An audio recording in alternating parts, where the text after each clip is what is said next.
An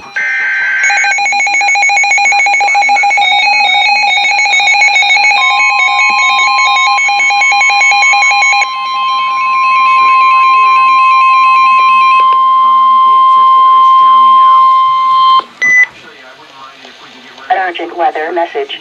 The National Weather Service in Cleveland has issued a severe thunderstorm warning for southeastern Medina County, northeastern Wayne County, until 10:30 p.m. Eastern Daylight Time.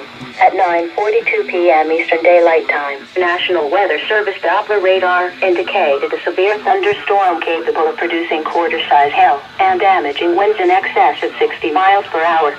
This storm was located 6 miles south of Medina and moving southeast at 25 miles per hour. Locations impacted include Whitman, Wadsworth, Doylestown. This is a dangerous storm. Seek shelter inside now and stay away from windows.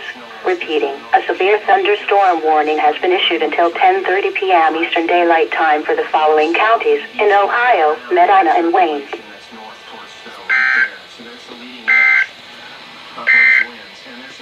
Urgent weather message.